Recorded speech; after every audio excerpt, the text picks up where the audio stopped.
UKD प्रत्याशी मनोज डोबरियाल को मिल रहा हर वर्ग का समर्थन। काशीपुर विधानसभा सीट से उत्तराखंड क्रांति दल प्रत्याशी मनोज डोबरियाल का कहना है कि उन्हें समाज के प्रत्येक वर्ग का समर्थन मिल रहा है। डोबरियाल ने बताया कि पहले उनकी सोच थी कि हमें पर्वतीय समाज के बीच जाना चाहिए, वहां से हमें अच्छा समर्थन व वोट मिलेंगे। लेकिन फिर यह सोचा कि उत्तराखंड सिर्फ पर्वतीय जनता का नहीं बल्कि समाज के सभी वर्गों का है। सभी वर्गों के लोग यहाँ के निवासी हैं। सोच बदलते ही क्षेत्र के सभी पुराने व नए वार्डों एवं कॉलोनियों और गांवों में गए तो अपेक्षाकृत समर्थन हासिल हुआ। आज हम कह सकते हैं कि हमें सभी वर्गों का समर्थन प्राप्त है। उपरांत प्रत्याशी ने कहा कि भाजपा व कांग्रेस समेत अन्य सभी दलों को नकार कर उत्तराखंड की जनता पृथक राज्य के लिए संघर्ष करने वाले उत्तराखंड क्रांति दल को वोट करेगी, इसका उन्हें पूरा यकीन है। वहीं दल के जिलाध्यक्ष सुरेश चंद्र जोशी व जिला महासचिव श्रीमती प्रभा तिवारी ने कहा कि काशीपुर विधानसभा में उत्तराखंड क्रांति दल प्रत्याशी मनोज डोबरियाल को लेकर मतदाताओं में भारी उत्साह है। मनोज डोबरियाल क्षेत्र में जहां भी प्रचार के दौरान मतदाताओं से मिल रहे हैं, वहां उन्हें अभूतपूर्व समर्थन मिल रहा है। नेताद्वय ने कहा कि इस बार काशीपुर विधानसभा के मतदाता इतिहास रचने जा रहे हैं।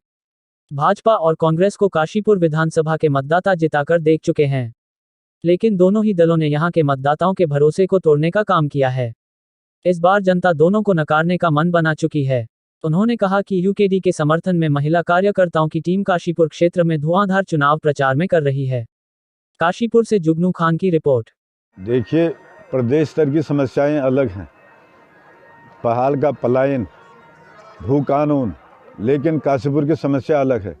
काशीपुर में सबसे पहले जिला बनने वाली बात पिछले सालों से, कई सालों से इसके चल रहा है। एक जिला बनाने की, दूसरा विद्यार्थियों की परीक्षा केंद्र यहाँ नहीं बन पाने के कारण बाहर जाना पड़ता, उसके मुद्दे की, सफाई की, शिक्षा की, स्वास्थ्य की, इन समस्याओं को लेकर, थोड़ा बेरोजगारी की समस्याओं को लेकर, पहाड़ से लोग यहाँ आए और यहाँ से भी बाहर पलायन के लिए मजबूर हो रहे हैं। इन समस्याओं को लेकर हम जनता के बीच जा रहे हैं। ये पूरी जनता से आपने बात की होगी, एक निराशाजनक कार्यकाल यहाँ रहा है। काशीपुर जिला बनाने की मांग कई साल पुरानी है, मेरे ख्याल से 40 साल से ज़्यादा हो गए और 20 साल से भी ज़्यादा विधायक जी को हो गए हैं। बीच में इनके एक माननीय मुख्यमंत्री जी ने झूठी घोषणाएं की थी 4 जिले बनाने की, उस समय भी काशीपुर का झूठे में भी नाम नहीं लिया गया। बीजेपी तो चाहती ही नहीं यहाँ पर जिला बने। यदि यहाँ जिला बन गया होता तो अपने आप विकास होगा, जिले स्तर के सारे कार्यालय अधिकारी यहाँ होते और अपने आप यहाँ पर व्यवस्था होती, लेकिन माननीय विधायक जी ने इस पर कोई ध्यान ही नहीं दिया। निराशाजनक कार्यकाल। बिल्कुल सही कहा आपने, उत्तराखंड क्रांति दल ने ही उत्तराखंड राज्य की जो सोच रखी और मांग रखी और उसके संघर्ष से ही ये उत्तराखंड राज्य बना। इस बात का आप पूरी जनता गवाह है। लेकिन जैसा अभी हमारे विधायक प्रत्याशी महोदय ने बताया, बुद्धिजीवी होने के कारण इनके साथ लोग ज़्यादा जुड़ नहीं पाए और इनके पास पैसे का अभाव रहा। योजनाएं बहुत थी लेकिन इनके पास धन बल नहीं था। दूसरा, किसी भी उद्योग घराने वालों ने, बड़े व्यापारियों ने, किसी भी लोगों ने इस पार्टी को सहयोग नहीं दिया जिससे कि अपना धन बल भी जुड़ा पाते और लोगों का समर्थन भी जुड़ा पाए। यहाँ तक कि जो आंदोलनकारी रहे, जिनकी वजह से ये राज्य बना, वो भी धीरे धीरे उत्तराखंड क्रांति दल को छोड़कर इन बड़ी पार्टियों के लोभ लालच में आकर, इनके धन बल के कारण उन पार्टियों में शामिल होकर उसमें मंत्री बन गए, कोई विधायक बन गया और कोई किसी पदों पर चला गया और उन्होंने जानबूझकर केवल पैसे के अभाव में ये पार्टी आगे विकास नहीं कर पाई और जनता में अपनी पहुंच नहीं पाई। यदि इसके पास पैसा होता, बुद्धिजीवी वर्ग बहुत हैं और योजनाएं बहुत हैं, लेकिन केवल धन बल न होने के कारण ही ये पार्टी पिछड़ गई है।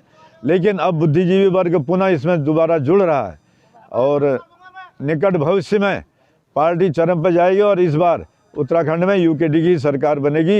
ये हमारी पूरी उम्मीद है, आशा है और जनता से ये निवेदन भी है। प्रचार हमारा तो घर घर जाके हम जनसंपर्क कर रहे हैं, लोगों से मिल रहे हैं और हमें हर तरफ से समर्थन मिल रहा है।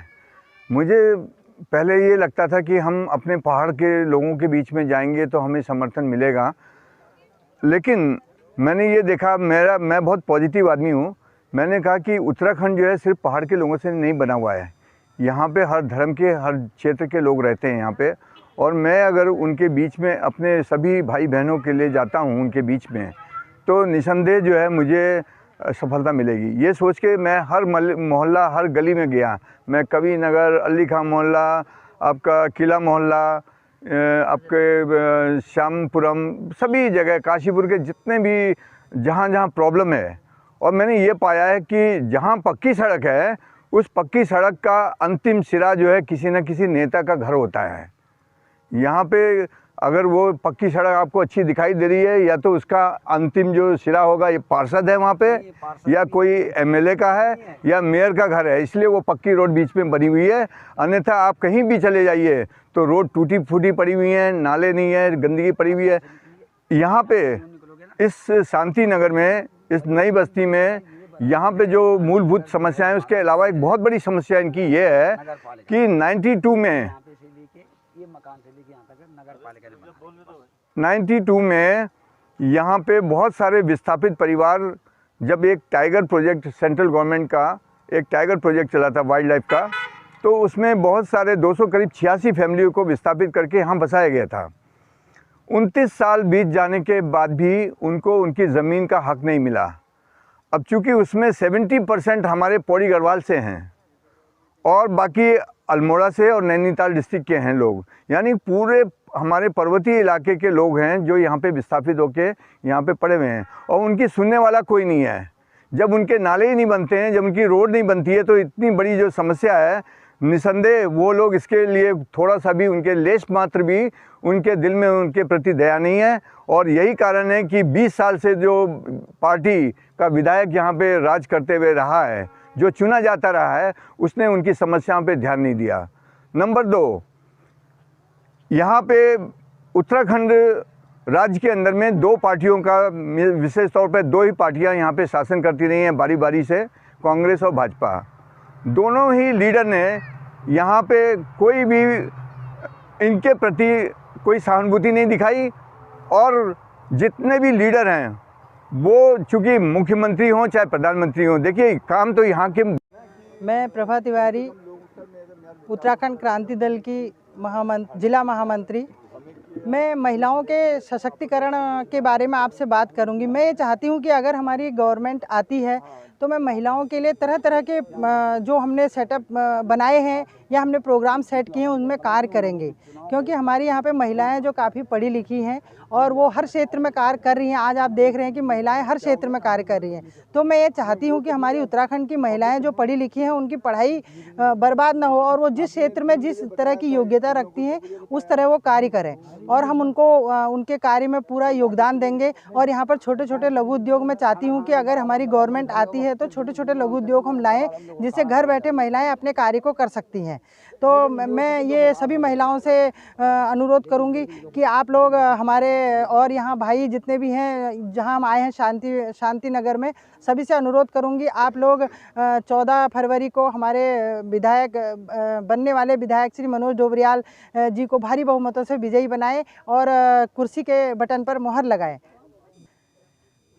महिलाओं को टिकट तो अभी कोई परसेंटेज तो कोई ख़ास नहीं है, लेकिन आगे चल के अगर ये गवर्नमेंट आती है तो उसके लिए हम लड़ाई लड़ेंगे।